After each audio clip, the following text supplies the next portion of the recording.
And hello, everybody. I am here as always with my favorite person in the universe, Angela Vey, who is with me on the Slight Shift Show, where this is the podcast. Our objective and our goal is to help all of the listeners just make these little slightest shift so they can improve their life in one manner or one way or another, or the slight shift to take something away to make their life easier. But you're coming out of our conversations with just something that will enrich your lives. So welcome and hello. You are Pink as always. Pink is My daughter was like, "Do you always change your clothes for every meeting?" She says to me. And it seems like I'm black as always, right? Always That's got the true. black. Yeah. That is She's true. she is home. It's spring break. And so podcast world, if you see or hear her, I think it's it's perfect. It's just we just go with it, right? Yeah. Whenever happens. But I mean, we've had your puppies on, right? So Yep. a couple of puppies here, and puppies, kids, young children. Maybe I'll bring my granddaughter on here sometime, and then we'll get lots of people love that. Yes. Anyway. And I have all of the pollen in the world came out, and Okay. I am highly allergic, and so it is making me lose my voice. So that's been fun. I feel fine. I don't sound great.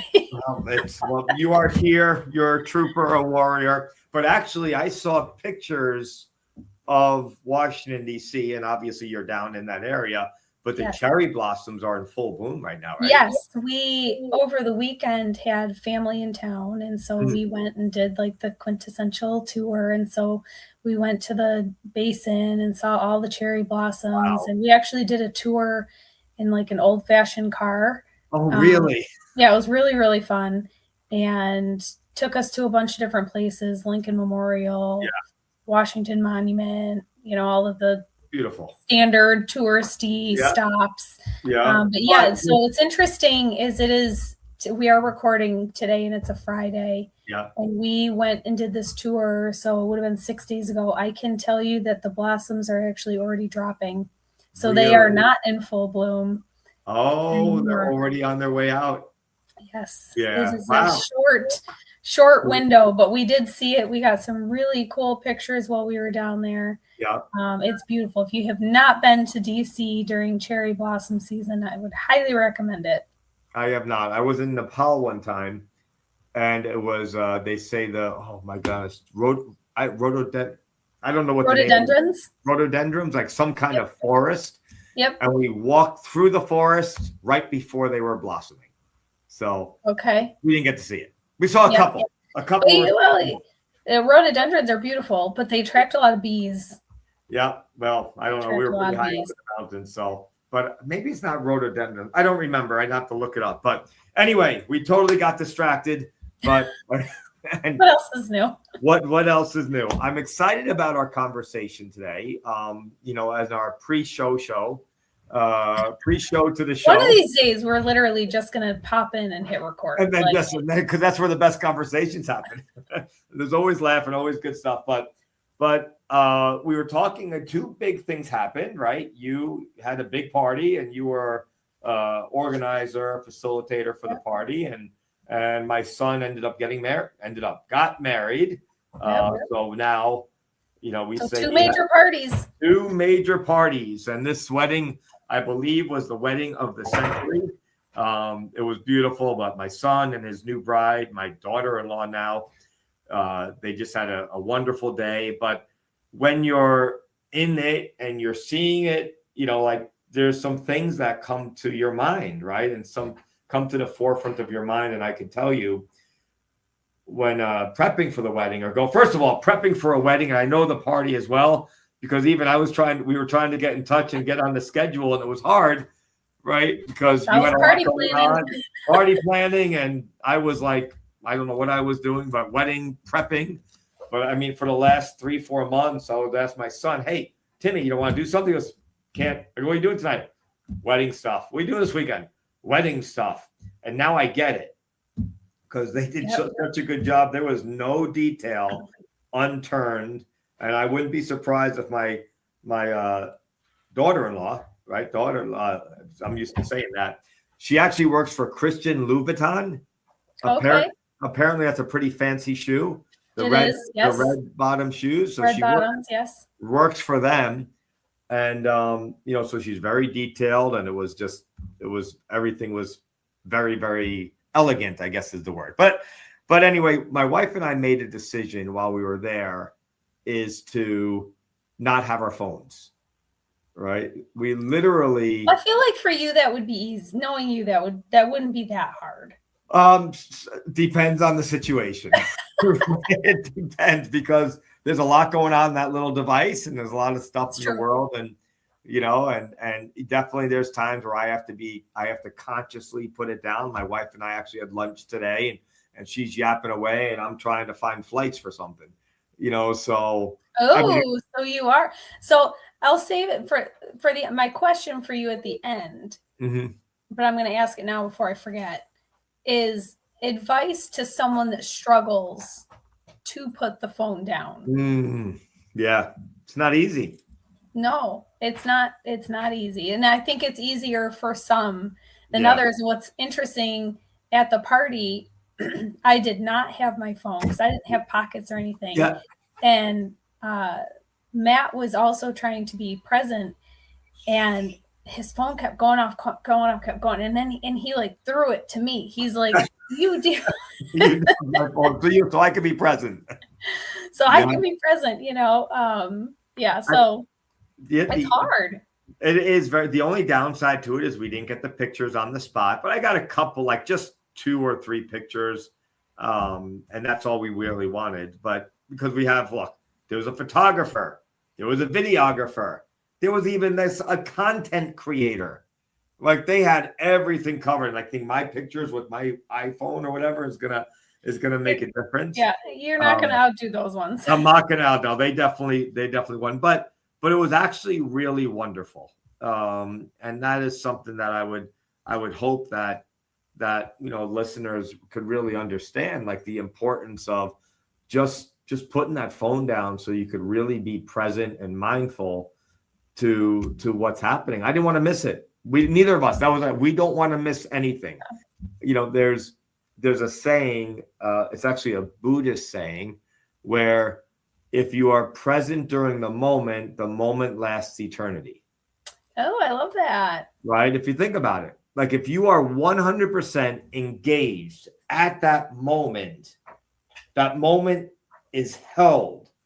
Now it's another moment's going to probably take over, but for that moment, it lasts forever.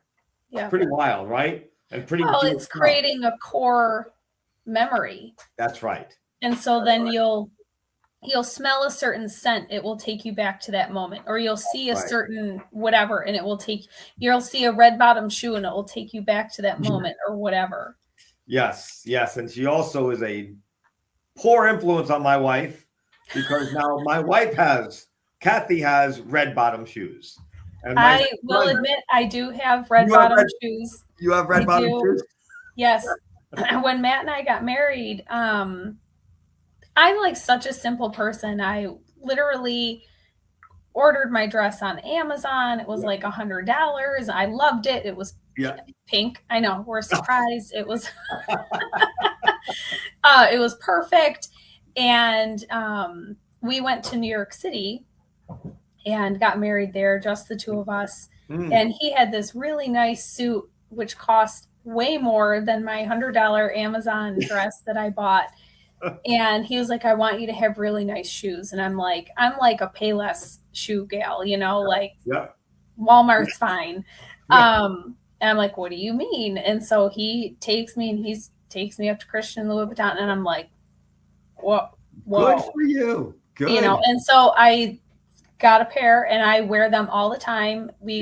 Our 8-year wedding anniversary is coming up in like 11 days.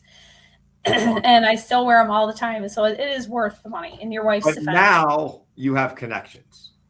Yes. If you have a Burlow that has my son has them. My son has like multiple pairs. He has like Louis Vuitton flip-flops. I'm sure he does. Like he's got the hookup. Yeah, he's got the hookup, but there are good sales. I know I have connections now. But anyway, back to All right. the So conversation. what was your biggest, we went phone free for the wedding. Yeah. What was your biggest, like, I don't know if takeaway is the right word, or like, you know how like you look back at a moment, and hindsight's always like 2020, right? And you can like then see more clearly. So did you like reflect back on the wedding and the fact that you didn't have a phone and you were like, oh my gosh, it was so much better. This was so much better because I didn't have the phone, and that was so much better because I didn't. Do you know what I mean? Yeah. That's a great question. I would say we absorbed it all. We took it all in, and she took it all in, and I took it all in, and it was such a people that we really care about were there, obviously family, friends, and my takeaway would be the importance of putting it aside so you can have, like you said, the memories and those memorable moments like really get locked into the subconscious, and let it, and just take ownership to it, because I have these images in my mind that I will never ever lose. It's far better than any picture. Any picture. Now the pictures could reinforce and trigger the image, but the image is in there. It's not superficial, right? It's not looking on social media and Facebook. Oh, look at them. That's what a lovely couple. No. We got every bit of emotion and around the couple, and seeing her, like, she was glowing. Yeah. It just happiness. And, and her saying, as a parent, right? What do we want? We want always the best for our kids, but her saying, like, this is the most special day of my life, and seeing it, and actually one of my, talk about a takeaway, one of my favorite moments aside from the wedding is I had Tado with the father of the bride, right? Oh, cool. He would be well, I don't know what the circle of, like, the father-in-law, whatever it was. His name is Jeff. So okay. Jeff, so was it just the two of you? Just the two of us, and we that's so special. An hour, and we had Tado, and I'm explaining everything, and he's actually a social worker, so, and he does a lot of, helps people with addiction and so on, and he's a wonderful man. But we just had such a great moment, and actually it was funny because we were in New Jersey, and I'm explaining and bragging about our tea that we always talk about, right? It's the best tea. It's grown here. It tasted like dirt. It was so awful because the water, we asked the people for give us hot water. I think they took it out of the dishwasher or something. And I'm like, I'm telling about this is going to taste so good and pure and earthy. And I'm like, this is absolutely the worst and most disgusting thing we ever had. Blame it on the water. But he said, yeah, it doesn't taste so good, but the moment is great, and the company. That's what matters. So I would say like that, like just being 100% present at the wedding was really special, and then you also get to see like how happy like my wife, she was. I was a little jealous, right? Because on the father, you don't get to dance with anyone. I said to the mother of the bride, I said, no, you and I are going to dance because we're not going to be neglected. And we didn't get to make that happen. But it was just, seeing. Some of the traditions are a little weird. I'm not really quite sure I understand them, but that's a whole other. Yeah. And it was kind of a little unorthodox. They did some pretty cool stuff, unorthodox. But I'd say the fact that we just absorbed and saw every single moment, and we got to be with them fully present, like embedded, subconscious. And now the pictures, like I said, just reinforce the memory. It's not the pictures that aren't the memory. So I love that. At the party that we had, I actually wanted to put like a basket out with a sign, like put your phone in the basket, like be present. Yeah. It was a themed party, and so in that era, 1920s, there were no phones. They didn't have phones, They only had regular phones. but my idea got outvoted. And so, but I will say that most people were pretty present, and I had like little signs out that like, remember in this era. Yes. It's interesting. Like, I know everybody's got his responsibilities and we're all busy, but I mean, I'm sure you remember times without phones. Like, what did you do? Well, what did you do? It's just so interesting. I'm very blessed that I grew up when I did, because I'm the last generation, right, to even know what a world without phones and internet was. Yeah, that's right. And That's right. Every generation Your after me, childhood, right? Your childhood. my childhood. Yeah, that's right. Heck, into my adulthood, I didn't get. I wasn't able to text until I think I was like 21 or 22. Oh my gosh, yeah. Is that Even crazy? It was a newer no, I had the two-way, the Nextel. Nextel. Yeah, two-way. So annoying, those things. But now when you have a technological issue, do you ask Misha? How old is she? 7? 7. 7, yeah. She's 7. Do you go to your 7-year-old to get help? I mean, I'm pretty good, but she is pretty good. Yeah. And it's just interesting that like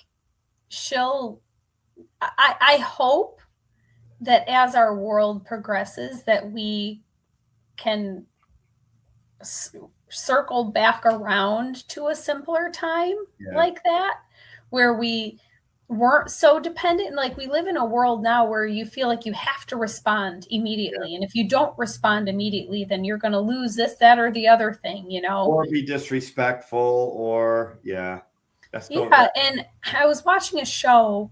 I think it's called Shrinkage on Apple TV, and it's about shrinks, therapists. And the one therapist patient sent him this long text message late at night. And so he gets this message, and the patient was spiraling, and he was with his other therapist friend, and the other therapist was like, how could you not respond to him? Like, you have a duty, da da da da da. And so the older therapist picked up the phone, called the guy, and was like, basically, are you safe? Is anyone hurt? Are you hurt? Are you thinking? And the guy was like, no, I'm fine. And he was like, well, then you work on the exercises that we've been working on, and I will talk to you tomorrow. Yeah. And that was how he handled it. But I feel like most of the world have the younger therapist reaction of, I got to have a full session with this guy. I got to call him. I got to da-da-da-da-da, which then takes away from your family and you being present with your own family things. So it's just, and then it just kind of like spirals down from there. But it was interesting. That's actually really profound. And, because we end up becoming, I don't know, what is it called? Lack of a better word, but slaves to the technology.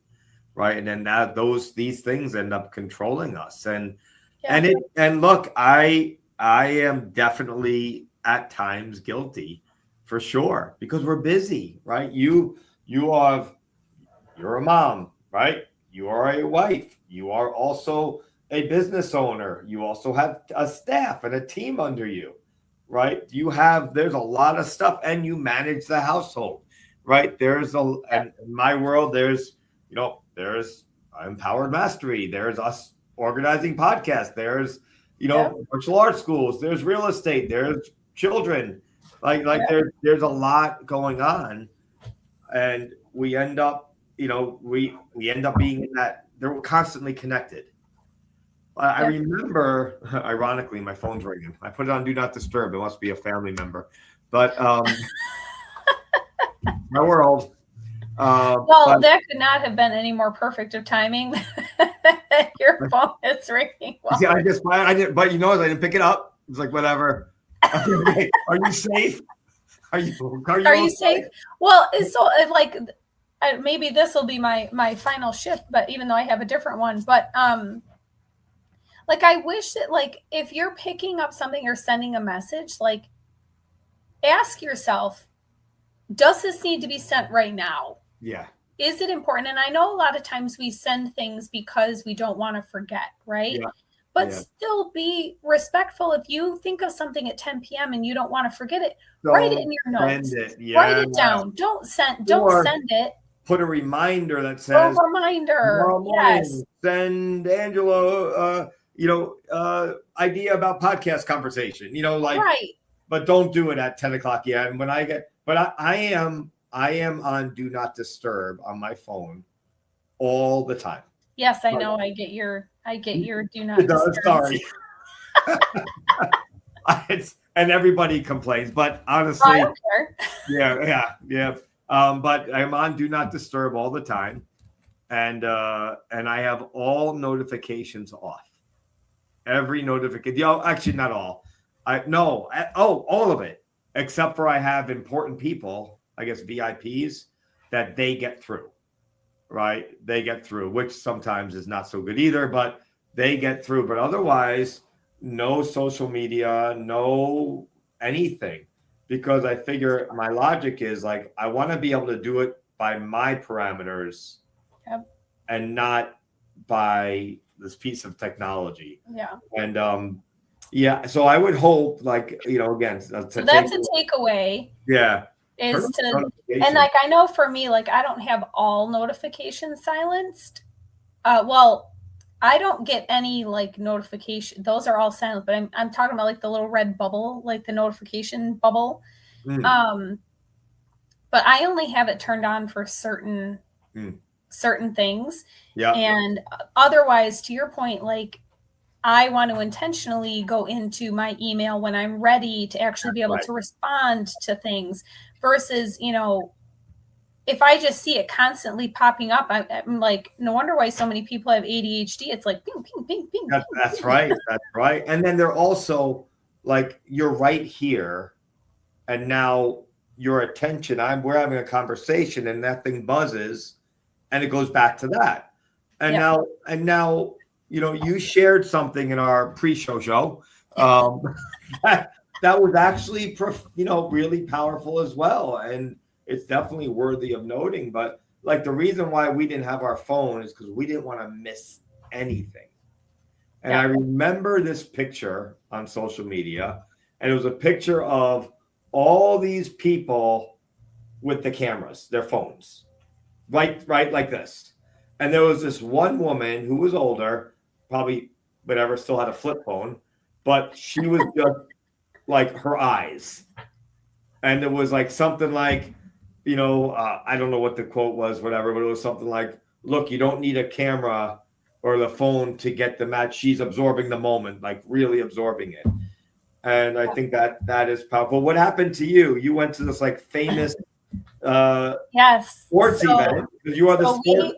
Out of the two of us, you are the sports expert. You know more than me. And that is being very generous.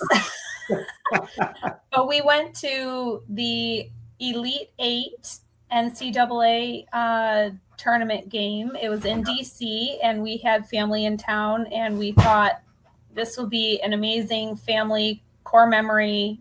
It'll be great.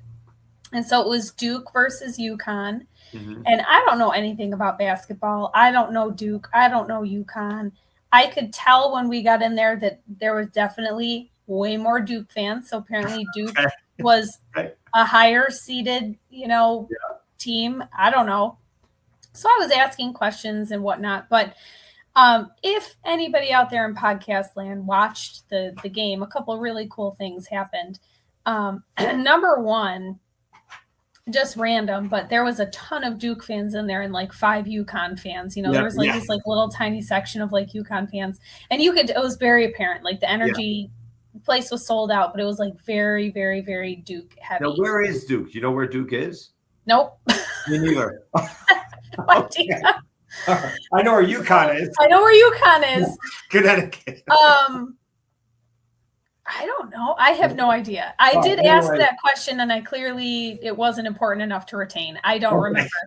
But there was a ton of Duke fans, and the first half of the game, UConn was just getting annihilated. At one point, I think Duke was up 19.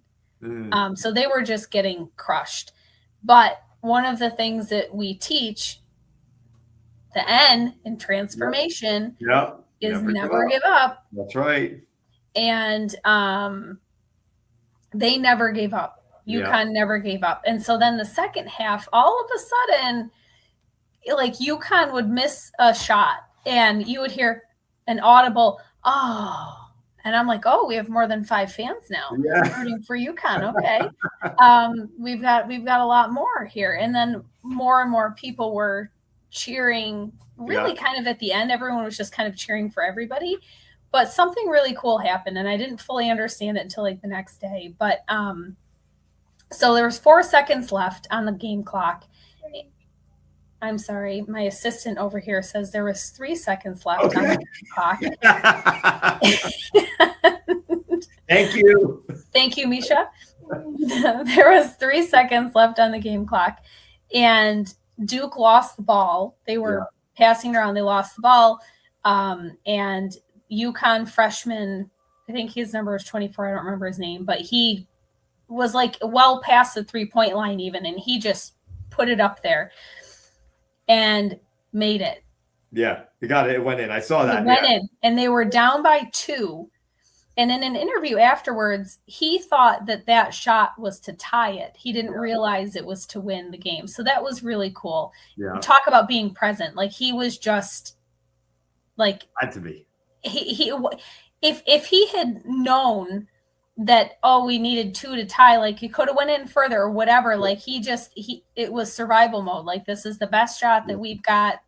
The clock is about to run out. I'm good, just going for it, you know? Yeah. But the really, really, the best part about all of it is we were all standing up and watching. We all saw the shot. That's like, right. Not on the Jumbotron. Yeah. Not like I didn't sneeze and like look the other way. And so we all were fully present. Yeah. No, 100% saw him make that shot. We all were like, oh my God. Yeah, that's the point. Like, nobody could believe it.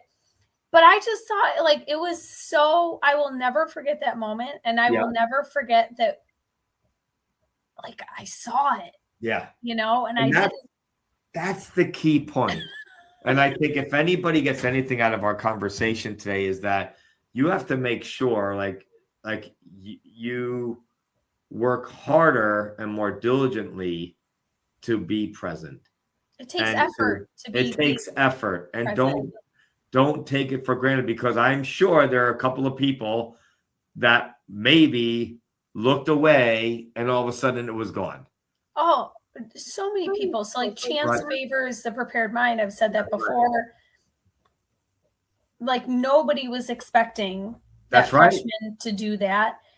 While we were watching, none of us were expecting to see that, you know, but it was just, it was so cool that it wasn't like, wait, what did I miss? What did I miss? You know? And has that ever happened to? That's happened to me. Oh my gosh. That's happened so many times. For sure. And I think that's why it stuck out so much to me. That was literally the first thing that I said. I turned to Matt and I was like, oh my God, we all saw that. I was like, I was more happy that we saw it. Yeah. Than them. I mean, I'm very happy that they won, but like the win for me in life was the fact that I saw it. You know, a lot of times I go to the mountains, right? And you know, there was one time I was in the mountains in Argentina for 2 weeks, no phone, no internet. The only thing I could do, I had a satellite device that I was able to text my wife and whoever, but we had no connection. You know, like it was actually awesome. One time we were actually at an Empowered Mastery retreat. I lost my phone. Oh yes, I remember. Lost my phone. Right, lost my phone, and then a guy, like one of the guys was like, I can't believe how calm you are. I go, yeah, what am I going to do? I got my wife here. I got all the people I care about here. What am I going to do? There's nothing I can't change it. Right. And he goes, this is amazing. Like that inspired him so much that he became a client. So his focus was so he could not get upset if he loses his phone. Just over the weekend, we went to an escape room and my dad came. Yeah. And I thought we were going to get a later start time than what we actually got. And so it didn't make sense for him to go back home. But in his mind, he's like, I'm going to drop the dogs off and then I'm going to go back home and I'll come back in a couple of hours and then we'll go to the escape room. Well, obviously that didn't happen. Well, he left his phone at home because he didn't think he was going to be gone. And Matt was like, what do you mean? He left his phone at home. I'm like, he left it at home, you know, like, and that's hard. I love it. I mean, I probably would have went back and gotten it, you know, I would have felt a little panicked, you know, but awesome for my dad that he was like you. He was just like, yeah, I left it home. And ironically, the maid service, they put my phone in my bed.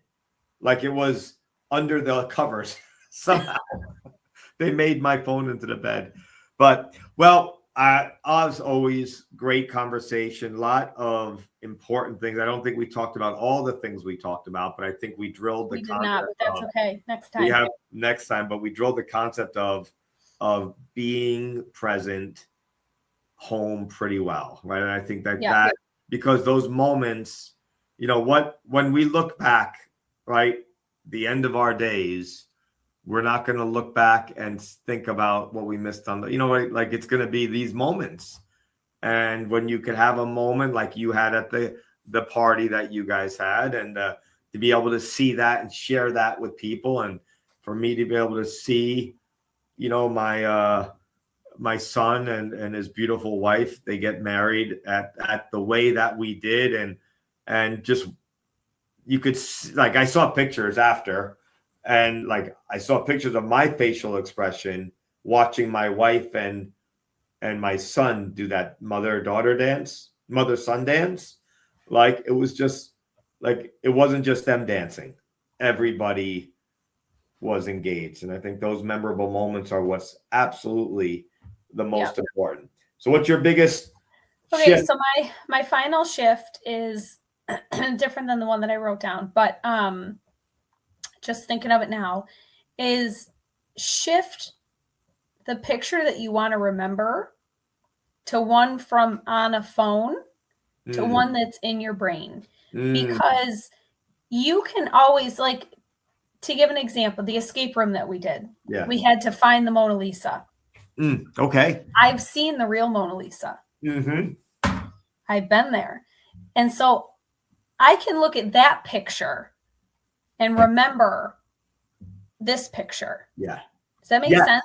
Yeah, absolutely. Absolutely. And so focus on, if you can't see me, I'm pointing to my head, but like the picture that's in your head.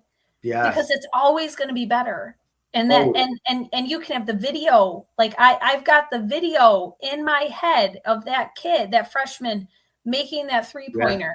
Yeah. With surrounded by my family. With real time. Like not on a screen. It's not flat. It was 3D, high def. Yes. Right?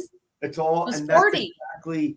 That's exactly. I think the pictures that we do capture or we see should be the ones that trigger the image in our mind. Yes. And then bring back the experience. But if you're so focused on the picture, you're not going to have the image in your mind to be triggered. That's right. I think that's going to be very difficult. So I love that shift. So everybody, please be sure just to be as present and mindful. Let that moment, like Buddhist philosophy, let that moment last for eternity, and then you get to own it, and it becomes part of you. Like there's so many. That was great. We had a great. Both of us had great, meaningful experiences happen. This is what you're going to get on this show, right? Real life stuff. Not that every day this freshman in college is going to have the game winner and that you'll have the opportunity to be there. And definitely not every day I'm going to have a child get married. But there are so many moments in all of our lives that we could just take advantage of. And and embrace it, hopefully. And I mean, what I say, turn off the notifications, be present and mindful. And oh, here's another one. Last thing is, as important as we all are, we're not that important. No, You know what I it's mean? not that important. Not that important. And if you are, kudos to you and great job. But I know I would much rather create this library of subconscious memorable moments Yes. than having thousands and thousands of pictures and likes and all that stuff on Insta Exchange. Yeah, you get to see the picture that somebody took of you watching them dance. That's right. And you get to remember what you actually saw That's right. And what I felt. and what you felt. What I felt. Well, all right, everybody. Thank you. And thank you for tuning in with us. We will continue to have great conversations. We're going to start some interviews with some people in the near future. But please continue helping you make those slight shifts. Take something away or add something. Doesn't have to be big, but something that will enrich the lives and those that you care about. Because even today's conversation, you're going to benefit, but who's going to really benefit? The people in front of you. And most importantly, it's your family and friends and loved ones. So thank you very much, everybody. Thank you.